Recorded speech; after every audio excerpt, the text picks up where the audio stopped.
Hello Yves welcome to இன்னைக்கு நம்ம பார்க்க போகிறோம். என் தம்பி சைக்கிள் இன்றைக்கி பஞ்சர் ஆகிடுச்சு. அந்த பஞ்சர் எப்படி போகிறதா பார்க்க போகிறோம். கடையில் எடுத்து போனால் 30 ரூபா கேட்குறான். அதெல்லாம் நம்ம வீட்டிலே பண்ணலாம் எப்படி பண்ணுறதா பார்க்க போகிறோம். ஃபஸ்ட்டு டயர் பார்க்குறோம். டயர் ஃபுல்லாக காற்று இறங்கிச்சு, ஃபுல்லாக பஞ்சர் ஆகிடுச்சு. என் தம்பி முள்ளில் எடுத்து போய் விட்டுருக்கான் போல் ஃபுல்லாக பஞ்சர் ஆகிட்டு இருக்கு. இப்போ நான் 14-15 ஸ்பேனர் எடுத்துக்கிட்டு ஒரு சைடு ஃபுல்லாக லூஸ் பண்ணிக்கலாம். டயரை ஒரு சைடு லூஸ் பண்ணதுக்கப்புறம் திருப்பி அந்த சைடு எடுத்துகிட்டு போய்ட்டு லூஸ் பண்ணிக்கலாம். இந்த சைடை வச்சு ஃபுல்லாக லூஸ் பண்ணதுக்கப்புறம் இப்போ டயர் நம்ம கைட்டணும். டயரை எடுத்துகிட்டு நம்ம செயினில் அவுக்கணும். செயின் அவுத்துட்டு இப்போ டயர் வெளியே எடுத்துடலாம்.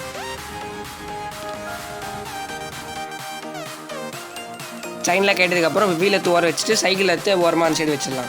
இப்போ நம்ம வீல் எடுத்து ஓரமாக வச்சதுக்கப்புறம் டயரை மட்டும் தனியாக கைட்ட வேண்டியது வரும். என்கிட்ட ஸ்போக்ஸ் பண்ணுறதுக்கு ஸ்போக்ஸ் மூலமாகவே ஈஸியாக கைட்டிடலாம். நம்ம ஒரு சைடு வந்து ஸ்போக்ஸ் பண்ணி வச்சு உள்ளே சொல்லிவிட்டு வெளியே எடுக்கணும். திருப்பி இன்னொரு ஸ்போக்ஸ் பண்ணி வச்சு அதே மாதிரி பண்ணணும். அப்போ வந்து ஆப்போசிட்டில் திருப்பி அதே மாதிரி பண்ணணும். தொடர்ந்து அதை மாதிரி பண்ணிட்டு வந்தால் ஈஸியாக நம்ம டயரை கைட்டிடலாம். இப்போ நம்ம கைட்டினதுக்கப்புறம் கையிலே கைட்ட ஆரம்பிச்சிடலாம். ஏன்னா அவ்வளோ ஈஸியாக இருக்கும் கைட்டுறதுக்கு. ஒரு தடவை நம்ம ஒரு 3-4 தடவை கரெக்டாக கைட்டோம்னா கையிலே அசல்ட்டாக கைட்டிடலாம். இப்போ பாருங்கள், கையிலே கைட்டிட்டேன் பாருங்கள். இப்போ நம்ம கையிலே ஃபுல்லாக கைட்டினதுக்கப்புறம் டியூப்பை வந்து வெளியே எடுக்கிற மாதிரி இருக்கும். டியூப் வெளியே எடுக்கிறதுக்கு முன்னாடி அந்த ஒரு ஸ்க்ரூ மாதிரி மாட்டியிருப்பாங்க மேலே, ஒரு ரோலர் மாதிரி. அதை நம்ம வெளியே கைட்டினதுக்கப்புறம் தான் நம்ம வந்து டியூப்பை வெளியே எடுக்க முடியும். இப்போ நம்ம வந்து அந்த ரோலரை வெளியே கைட்டினதுக்கப்புறம் நம்ம டியூப்பை வெளியே எடுக்க முடியும். இப்போ ரோலர் வெளியே கைட்டியாச்சு. இப்போ டியூப்பை நம்ம வெளியே எடுக்கலாம். ஃபாஸ்ட்டாக இழுத்துக்கலாம். வெளில ஈஸியாக வந்துடும். அதை இழுத்தோடனே வந்துடும்.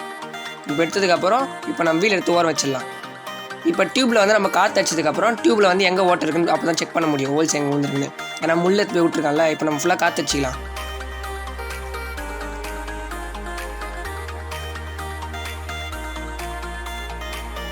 இப்போ நம்ம காற்று அடிச்சதுக்கப்புறம் டியூப்பில் வந்து ஓட்டை இருந்துச்சுன்னா டப்புன்னு நம்மளுக்கு சவுண்டு கேட்கும். இல்லை நம்ம தண்ணியில் விடும்போது நம்மளுக்கு தெரிஞ்சிடும். ஏன்னா வந்து எனக்கு மோடியே தெரிஞ்சிச்சு ஹோல்ஸ் இருக்கிறது வந்து சவுண்ட் அழகாக கேட்குது எனக்கு. அதனால் வந்து நான் இங்கேயே கண்டுபிடிச்சிட்டேன் ஹோல்ஸை. அதனால் நான் தண்ணியில் விட வேண்டிய அவசியம் இல்லை. இப்போ நம்ம டியூப்பை பஞ்சர் போகிறதுக்கு முன்னாடி நம்ம வீலில் தாண்டி தான் நம்மளுக்கு டியூப்பில் குத்திருக்கோம் முள். அப்போ வந்து வீலில் அந்த முள் மாட்டின்னு இருக்கும். நம்ம டயரில் வந்து கை வச்சுட்டே பார்த்தே வந்து நம்மளுக்கு தெரிஞ்சிச்சு முள் அங்கே குத்திருக்கிறது. இப்போ வந்து இந்த சைடு இருக்கும், உங்களுக்கு தெரியுதான்னு தெரியல. நம்ம பின்னாடி காட்டுறோம் பாருங்கள் டயரை. இப்போ பின்னாடி காட்டும் போது வந்து முள்ளை வந்து அழகாக குத்திருக்கு, உங்களுக்கு தெரியும். இதை பாருங்கள், முள்ளை குத்திருக்கிறது. இப்போ நான் எடுத்து காமிக்கிறேன் பாருங்கள். இந்த முள்ளை தான் நம்ம டயரை தாண்டி நம்ம டியூப்பில் குத்திருக்கு. அதனால தான் நம்மளுக்கு ஹோல்ஸ் வந்துருக்கு. இப்போ வந்து நம்ம டியூப்பை வந்து தண்ணியில் விட்டு செக் பண்ணலாம். நம்ம வந்து தண்ணியை வச்சு செக் பண்ணும்போது நம்மளுக்கு இன்னும் தெளிவாக தெரியும். ஃபுல்லாக வந்து அந்த ஏர் ஃபோர்ஸ் வெளியே அடிக்கிறது. ஏன்னா ஃபுல்லாக காற்று வெளியே வந்துருக்கும்போது நம்ம தண்ணியை விட்டால் பயங்கரமாக வெளியே அடிக்கும் தண்ணி. இப்போ நம்ம காற்று ஃபுல்லாக இறக்கிக்கலாம். இறக்குனதுக்கப்புறம் இப்போ வந்து பஞ்சர் உண்டத்தில் நம்ம எம்பிரி போட்டு தேய்ச்சிட்டே இருந்தோம்னா அந்த வந்து தோல் வந்து மேலே பிரியும். நல்லா தேய்ச்சிட்டே இருக்கணும். ஏன்னா அப்போ பிரிஞ்சதுக்கப்புறம் தான் நம்ம வந்து சொல்யூஷன் போட்டு அழகாக ஒட்ட முடியும். நல்லா தேய்ச்சிட்டே ஒரு கொண்டாடு தேய்ச்சிட்டே இருந்ததுக்கப்புறம் நம்மளுக்கு இது மாதிரி ஆகிடும். இது மாதிரி ஆனதுக்கப்புறம் நம்ம சொல்யூஷன் மேலே ஊற்ற வேண்டி வரும். சொல்யூஷன் வந்து நீங்கள் நார்மலாக வந்து சைக்கிள் கடையில் கேட்டாலே தருவாங்க. ஒரு 20 ரூபாக்குள்ளே தான் இருக்கும் சொல்யூஷன். அதை வாங்கிக்கோங்க. அப்புறம் முன்னாடி காமிச்சு பார்த்தீங்கன்னா அந்த பஞ்சர் விட்டு ஸ்டிக்கர். இப்போ நம்ம சொல்யூஷன் அழகாக ஊற்றிக்கலாம். கொஞ்சம் சொல்யூஷன் ஊற்றுனதுக்கப்புறம் நல்லா தேய்ச்சிக்கணும். ஃபுல்லாக தேய்ச்சதுக்கப்புறம் இப்போ அந்த ஸ்டிக்கர் எடுத்து நம்ம மேலே தூக்கி 2 ப்ளூ கலரில் ஒரு இருக்கும். அது வந்து அழகாக அவங்களே பிக்கிற மாதிரி கட் பண்ணி கொடுத்துருப்பாங்க. அதை 2 அப்படியே பிடிச்சிட்டு நம்ம அப்படியே ஒட்டணும். இப்போ அவ்வளோதான், ஒட்டிக்கலாம் ஃபுல்லாக தெளிவாக.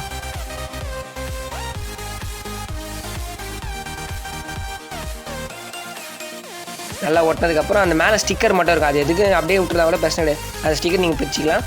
அப்புறம் இன்னும் கொஞ்சம் ஸ்ட்ராங்காக இருக்கிறதுக்கோசம் என்கிட்ட கட்டிங் பிளேட் இருக்குன்னு சொல்லிட்டு மேலே நல்லா தட்டிக்கிறேன். தட்டினதுக்கப்புறம் ஸ்ட்ராங் ஆகிடும். அப்புறம் உங்கள்கிட்ட சொல்யூஷன் இன்னும் கொஞ்சம் இருந்துச்சுன்னா மேலே லைட்டாக போட்டு விட்ருங்க. அவுட்டரில் மட்டும் ஃபுல்லாக சுற்றி. அது அவசியம் கிடையாது. நீங்கள் போட்டால் இன்னும் கொஞ்சம் சேஃப்டியாக நல்லா ஒட்டிக்கும் கிரிப்பாக. இப்போ ஒட்டினதுக்கப்புறம் இப்போ டியூப்பில் வந்து நம்ம காற்றடிச்சு செக் பண்ணலாம்.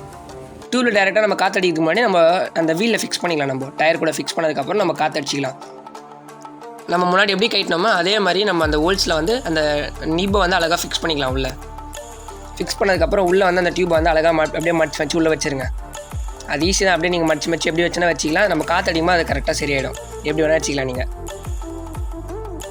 ஃபுல்லாக வச்சதுக்கப்புறம் இப்போ நம்ம க்ளோஸ் பண்ணுறதுக்கு நம்ம எப்படி கைட்டினோமோ அதே மாதிரி ஸ்போக்ஸ் ஸ்பூன் வச்சு அழகாக க்ளோஸ் பண்ணிக்கலாம். நல்லா வந்து நம்ம ஒரு ஸ்போக்ஸ் பண்ணதாலே போதும். நல்லா ஃபுல்லாக போட்டு டைட் பண்ணிக்கலாம். நம்ம ஃபுல்லாக அடிச்சதுக்கப்புறம் நம்ம கை வச்சே முடிக்கலாம். இப்போ வந்து அந்த ரோலர் நம்ம முன்னாடி கைட்டணும் பார்த்தீங்களா, அந்த ரோலர் வந்து ஃபுல்லாக நம்ம க்ளோஸ் பண்ணிக்கலாம். இப்போ போட்டு நல்லா டைட்டாக க்ளோஸ் பண்ணிக்கலாம். டைட்டாக க்ளோஸ் பண்ணதுக்கப்புறம் நம்ம காற்றடிக்க ஆரம்பிக்கலாம். நல்லா டைட்டாக க்ளோஸ் பண்ணிக்கோங்க. இப்போ நம்ம காற்றடிச்சிக்கலாம். அப்படியே டயர் கீழே வச்சுட்டு அப்படியே நல்லா ஃபுல்லாக காற்றடிச்சிக்கலாம். செம்ம எவ்வளோ முடியுமோ அவ்வளோ அடிச்சுக்கோங்க. ஃபுல்லாக காற்றடிக்கிற மாதிரி ஃபுல்லாக அடிச்சுக்கோங்க. இப்போ நீங்கள் உங்கள் சைக்கிளுக்கு எவ்வளோ லிமிட்டில் காற்றடிப்பீங்களோ அந்த லிமிட்டில் நீங்கள் காற்றடிச்சிட்டு இப்போ நம்ம நிப்பை கைட்டிட்டு இப்போ வந்து நம்ம பவுன்ஸ் பண்ணி பார்க்கலாம். எவ்வளோ ஃபுல்லாக அடிச்சிருக்கோம், எவ்வளோ பர்ஃபெக்டாக இருக்குது நம்ம பஞ்சர் போட்டது.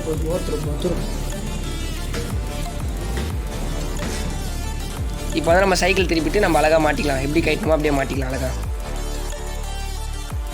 நல்லா எப்படி கைட்டணுமோ அதே மாதிரி பர்ஃபெக்டாக மாட்டிக்கலாம். நான் அந்த சைட்லலாம் ஹோல்ஸ் கரெக்டாக ஃபிக்ஸ் பண்ணுற மாதிரி மாட்டிக்கோங்க. அப்படியே செயின் அப்படியே போட்டுக்கலாம் நம்ம ஈஸியாக. செயின் போட்டதுக்கப்புறம் நம்ம டைட் பண்ணிக்கலாம் ஒரே நேரத்தில். மோஸ்ட்லி எல்லா சைக்கிளுமே 15 ஸ்பேனர் தான் யூஸ் பண்ணியிருப்பாங்க. அதெல்லாம் நீங்கள் அந்த ஸ்பேனர் இருந்தாலே போதும், நம்ம அழகாக டைட் பண்ணி லூஸ் பண்ணிக்கலாம்.